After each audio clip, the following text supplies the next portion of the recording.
everybody.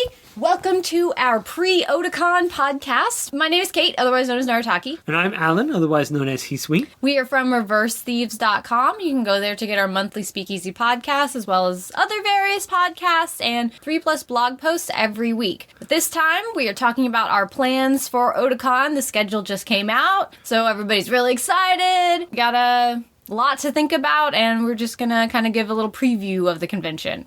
We've been going to Otakon for several years now, and it is pretty much one of the biggest highlights of the year. I feel like as an anime fan, it's the big one for us and for a lot of East Coast fans, and people even fly in from all over the country for it. But we don't, go to Expo or anything like that, so this is the big anime blowout of the year every year. Even though New York Comic Con does have quite a tasty guest this year, if you want just nothing but some of the best paneling and just some of the most enthusiastic fans and pretty much a slate of pure anime goodness, you're not really going to go anywhere else on the East Coast and get anything like Otakon.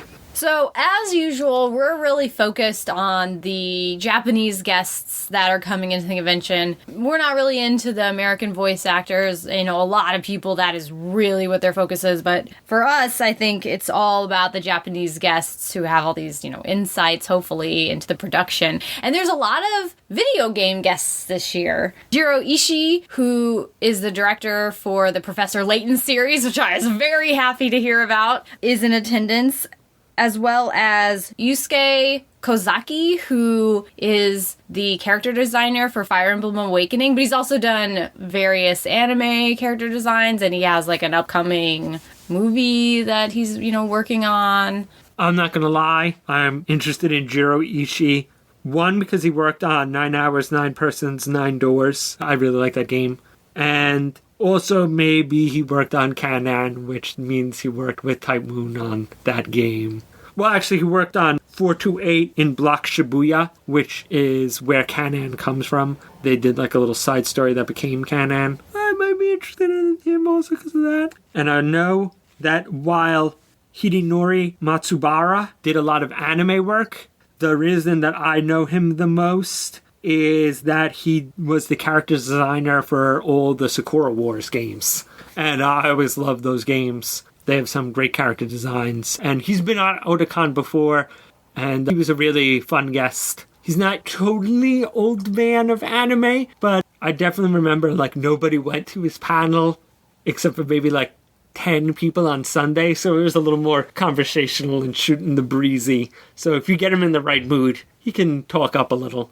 Then as far as anime guests go, Suano Katabuchi is going to be there, which is a perfect time for him to be around. I mean, he was the director for My Miracle, and so that, got kickstarted, had such a fan fervor for the English release of that, and they're also going to be showing the movie at the convention, so I feel like that's a pretty perfect timing for this guest, and he's working on this new movie, so I hope we can get some details about that. And then, of course, staple Masao Maruyama is going to be there, but this year we have a new series to ask him about because Mappa is doing Terror in Resonance, so that there's so much he can say, and maybe we'll get some insider info, maybe we'll see some new footage, or I don't know, something, so I'm super excited about that. I know we don't super care about it, but they also brought over a lot of people involved in Sword Art Online. I mean, once again, not a fan, but with Sword Art Online 2 currently out, that's definitely a striking while the iron is hot. I'm sure that people are going to see those guests just to ask them all about Kiritatas.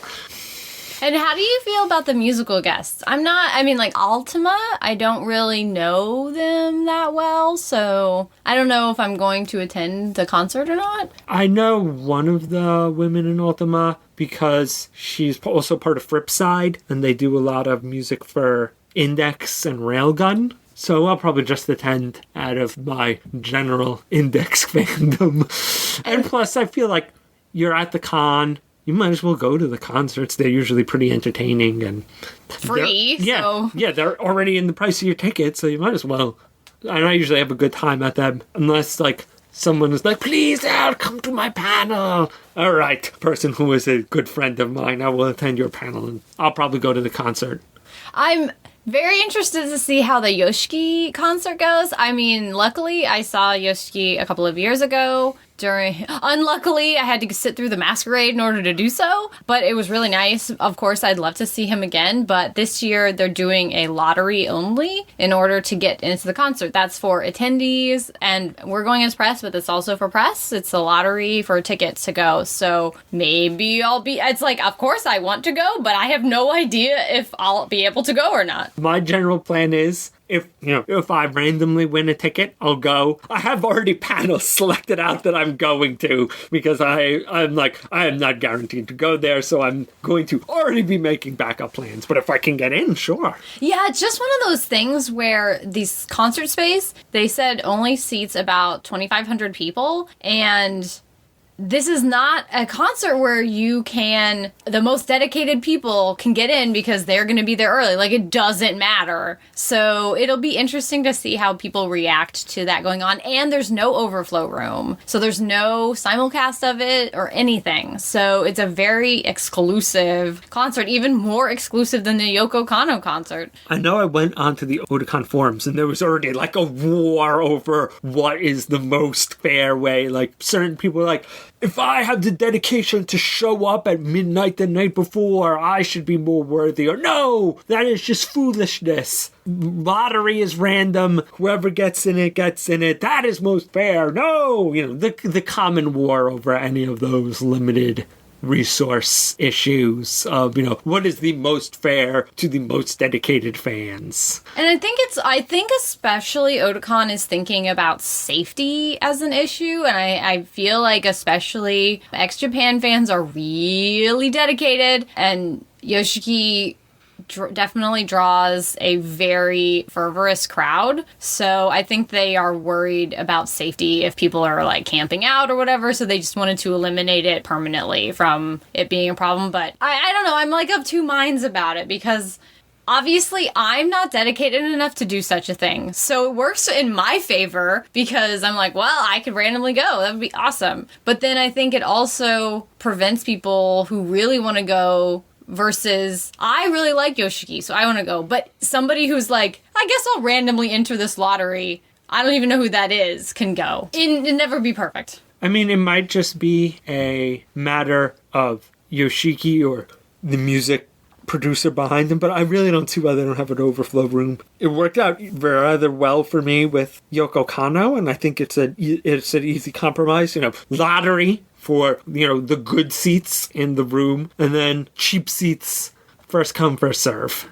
And that's what I like. But once again, I don't know all the details. They might have tried to, hey, can we have an overflow room? And they were rejected. But I don't see why they didn't do that. I think it is interesting, too, that the last few years, the Friday concert has been at the arena, but the Ultima concert is not going to be at the arena. It's going to be in the convention center, like the Yoshiki concert. Okay, so, the schedule just came out, so everybody's got opinions. I think there are some definite improvements. Firstly, that there are 15-minute breaks between panels. Thank you. I mean, people have been asking for this for a while, and there's been a lot of pushback about it, so I'm just glad to see it. I'm glad to see it stay, and that, it sticks, and more conventions are doing this, and it really works out. I think both for attendees and for panelists, especially as a panelist, it's very helpful, because you get your whole hour. We have 3 panels at Otakon. One is on Friday at 11:15, and that's our new Anime for Older Fans panel. We've run this panel at Anime Next, and we ran it at Otakon a couple of years ago, but it's news titles. If you went to Anime Next, it's only about 50% new, but if you went to Otakon and saw it, it's completely new series and clips. So we're really excited to be able to do that on Friday. Then Saturday night, man, we have a packed schedule, so the visual stylings of Kunihiko Ikuhara is at 9:30, and that's in case you're not sure who that is, he's the director of Revolutionary Girl Utena and Penguin Drum. We're really excited. I think we're really nervous, but I think we're really proud that we're going to be doing this panel. And for all you night owls at 1 a.m. in the morning on Saturday night in panel room 6. I'm doing A Measure of a Man, Nature of a Hero, a Fate Stay Night panel where I'm looking at the themes of Fate Stay Night and how the 3 paths of the game interconnect and build a greater story. So if you're any kind of Type Moon fan and are up at that hour, come and see me. So I think that's cool. Do you think they're doing the breaks because, like, Anime Next are going to do room clears this year? Wow, I don't know. I don't think so, only because they specifically have room clears listed, so I don't know. Obviously. I mean, that is total speculation on my part, but just throwing that out there just popped into my head. I know it was a big surprise at Anime Next when it was happening, so I'm not sure. Yeah, I'm not sure what the plan is with that. The other thing I really liked was there are now photo shoots scheduled on the schedule. So, cosplay groups who usually use the forums or cosplay forums or other places to sort of create meetups for cosplay are now able to, I guess, submit to Otakon and then they can be put on the schedule. Do you think it's also in an effort to calm down photo shoot traffic in the hallways? I mean, people are always going to stop in inconvenient places to take pictures. That is the fact of existence. But I wonder if... I know sometimes, especially around like the first 3 panel rooms, there's that little alcove before you go to the stairs, downstairs. I know a lot of times people hold photo shoots there, and sometimes they bleed over into the main walkway. So I'm wondering if they're like, look, if we put these photo shoot rooms, maybe that will cut down a little bit on random stop and go photography of cosplay. That's good thinking. I mean, I can see that being a big factor. And more than there, though, I would think at the fountain area, because that's where the most cosplay photo shoots are held. There's a big fountain at Otakon, but that's where that really big panel room for video, for movies and stuff, does premieres and things like that down there. So I wonder if it's to try to clear up traffic down there, because that's a big cosplay meetup section. I'm curious to see what the rooms are like, because I feel as though one of the things that the cosplay meetups have is that, like, or some of them are held and there's an outdoor space on, like, one of the floors where there's a bunch of cosplay photo shoots, so you get these nice backgrounds. But if they're gonna be, like, I feel like I won't mind, them being in a panel room where I can get all the cosplay photos I want, like, quickly, but I feel like you're gonna be losing a little bit of atmosphere of the convention. I don't know. I'm curious to see how it goes and what the spaces look like that they're holding these things in. There'll be bunches and bunches of informal cosplay meetups because... yeah, there better be, because there's no Kuroko's basketball photo shoot on here. Excuse me. But there is a Red River one. That was probably the weirdest one that I saw, except for that, like, memes. It seems like a memes photo shoot, because it's called Internet Video Gaming and Advertising Photo Shoot. So, yeah, I guess that one. There's some weird ones on here. And then I think there are other ones that it says, like, 2 different series together. But I think what it is that one series, they just wanted like a half hour, like a short photo shoot, but they couldn't squeeze that in, so because everything is written in hour blocks. So there'll be 2 series written at the same time, and I don't think they're actually together, but it makes it sound like they're together. So there's a Monster Hunter and Lego Movie photo shoot. I'm pretty sure they're not an interactive photo, but maybe they are. I don't know. That could be a thing that I just don't know about that has really come together on the internet, and those 2 fandoms are, like, in sync for some reason. And the Toho Fire Emblem one. Yeah, I was like, oh, okay, I guess. But I'm really curious to see how they go, and I'm going to try to attend a few, because it's a great way to get a whole bunch of photos at once, and it kind of almost makes me feel a little bit more free, because I don't have to necessarily hunt, because I do a little bit of hunting for particular series. So in this way, it's like, okay, well, I can get a whole bunch at once and I don't have to do that. But maybe then it's taking some of the spontaneity out of my experience. So we'll see how I feel about it at the end. Can I make a controversial statement, Kate? They should have made Cancole and Toho be in the same photo shoot room, because they're the same thing. Oh! I don't think there is a Cancole photo shoot. No, that's just a joke. That, like, Kankole fans and Toho fans hate being basically labeled as the same thing. Oh. That was a deep cut joking. Okay.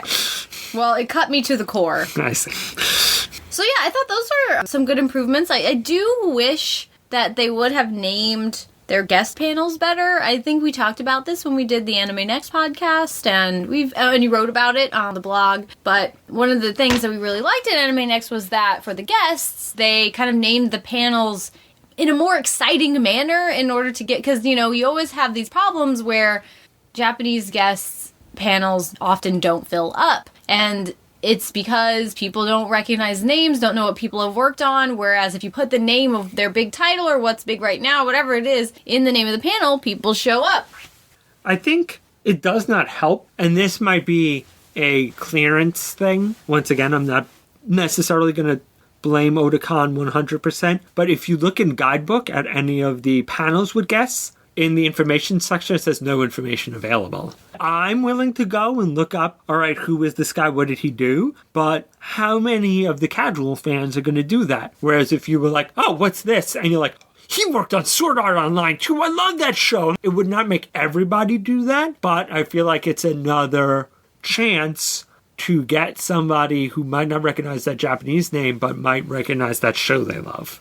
I feel as though one of the things is that convention staff complain that these panels they don't draw crowds. I think they at least have to take some of that and do something with it. And I think that, you know, they gotta name things better and people will show up. The one that I am excited about the most probably is the Drawing with Kozaki panel, because that sounds like the Fire Emblem Awakening character designers going to be drawing live, and any artist doing stuff live like that is just such a treat. It's such a delight to watch people work. So I'm very excited, hopeful, and very excited about that one. I'd like to pause for a second. I was just checking Twitter.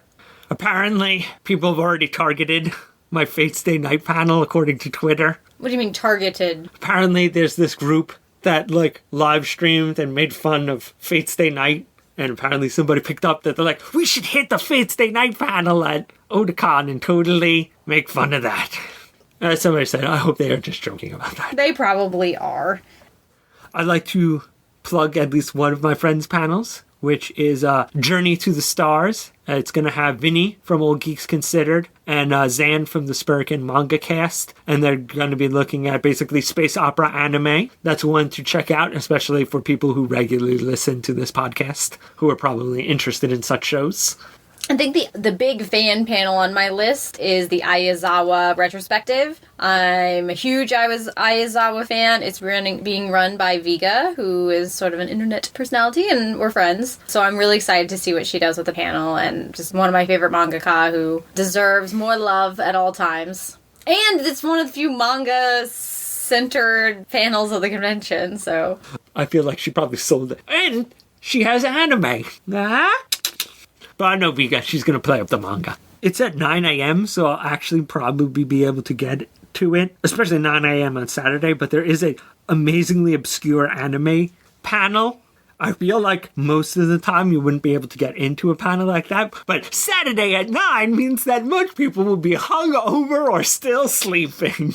I was curious about that one too. Yeah, I was like, But see, I saw the 9 a.m. and I was like, it's 9 a.m. I don't know if I want to have to get over there to see that. I liked that on Friday, nothing starts before 10. I feel like they need to adopt that for the rest of the convention.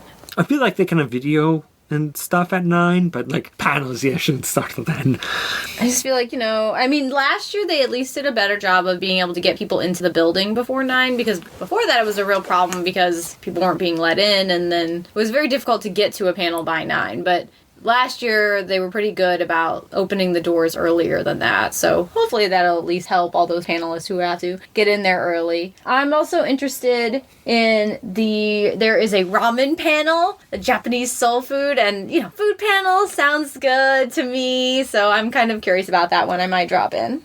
I'll mention that on Friday there is one panel I'm not going to, but everybody who hasn't been there should go there, which is at 10 a.m., JoJo's Posing School. Probably, once again, if you wanted to go to JoJo's Posing School, probably the one few times that you could probably easily get in Maybe. We'll see. It'll definitely be a popular panel for sure. But once again, if you've never been to that one, it's definitely a panel that is like one of the best. As I mentioned when we were doing how to do a panel, it is my favorite panel. But I'm going to the Legend of Galactic Heroes one to show some Legend of Galactic Heroes love. Curious to see how Mecha Reporter is going to handle this one. I've seen 1 or 2 Legend of Galactic Heroes panels, so I'm curious how this guy's going to do it. There's a bunch of ninja panels at the convention this year, but I'm heading to the Gerald and Daryl AWO one, which is on Friday. Promises to be full of insanity, and that's really what I want, so... And I know Vinny is doing the Kawajiri, which has ninjas. And I know Charles Dunbar is doing one on Sunday about real ninjas, like actual historical ninjas. A lot of ninja going on, which is fun and cool. Other thing that I will try to get to, I've done it a couple of years, and it's always great, which is the Otakon game show. And it usually runs a little bit late for me, so we'll see if I make it through the whole thing. But in previous years, just to brag a little bit, I have made it onto the leaderboard for the audience. So, and Al was a participant one year, so I'll probably try to stop in there. It does get pretty packed. I'm also maybe not a panel, but I'm gonna try to get into that Raid Cafe this year. Oh yeah! It's not on the schedule, so I keep forgetting about it. Well, it's just like you have to look at the time. It's like dealer's room and stuff like that. That's where it's scheduled. But yeah, every year I keep meaning to go to it, and then every year I just get shut out. Yeah, I would like to try to do that as well. And then, of course, I'll be spending all the rest of the time in the Artist Alley, pretty much. Oh, except there's all this special Sailor Moon stuff that's going to be at the Otakon booth. There's like a special t-shirt. So I might try to run down there first thing on Friday and see what that's all about. And then there's like a whole Sailor Moon Day going on, which is cool. I fully expect there to be ridiculous amounts of Sailor Moon cosplay during the convention, but yeah, then there's the day, and they're going to show a new episode. The dub cast is going to be there, and yeah, it's going to be really Sailor Moon heavy. There'll probably be an event where they burn Chibiusa in effigy. I know they're showing the One Piece movie Z, that people were really... I saw a lot of people mentioning that, they're going to be showing that, and I guess it's a premiere or something? It's the U.S. premiere. Okay. I have seen that through the Methods Network. It's definitely, if you're a One Piece fan, worth your time. It's a fun movie. Oda worked a lot on it, and you can tell it's definitely not the greatest One Piece story ever told, but it's definitely above standard Shonen Jump filler movie. It's like a decent One Piece side story, and that's, for a movie, not bad, and great animation in it. So if you're a One Piece fan and you haven't seen it, or you're waiting to see it officially, you don't want to use the Methods Network, definitely worth your time. It's a fun movie. Looking at the map, it doesn't look like they've made any major changes to placement of events or anything. I think I've been pretty happy with the layout the last couple of years, so I feel like the configurations within places like Artist Alley, I'm hoping for some changes, but otherwise, like, the spaces that they're occupying, I think are good for everything. Oh, there is always the Oda Museum, which is easy to overlook. Are they having that again this year? Yes, there is. Wow, I thought that was a 20th anniversary thing. I guess since they have it, they're just gonna... Because I know that had a lot of personal items from a particular guy. I know, like, a lot of that stuff was his. So. Maybe he's, like, letting them use it again. That's cool. Yeah, that was a really nice little exhibit if you did not hit it last year for the 20th anniversary. I always feel like I always discover, like, 10 new things while I'm actually at the con. And plus, you're gonna get locked out of something that, you want to go to, so you're going to have to go somewhere else and have fun. I have been really nervous the last couple of weeks, trying to put the finishing touches on our panels and things like that, but now that the schedule's out, I feel excited about the con and less nervous and just almost anxious for it to be here, because it's such a great time. You see a lot of people, or at least... we see a lot of people that we only see at conventions, so it's a time for meeting up and hanging out, even though you're going to be exhausted and running a mile a minute for every single thing, because just looking at the schedule itself is overwhelming. At any given time, there could be 25 different things going on. That's crazy. So just the sheer amount of things going on, and I especially like that so much of it is fan run and fan created, that it's going to be so special. It's going to be every year of Otakon is a great Otakon. Some years are better than others, but I can't imagine it ever being disappointing. I feel on a certain level, the guests are not as exciting as they were last year, but last year was the 20th anniversary and they went all out. You cannot expect year 21 to be as nice as year 20.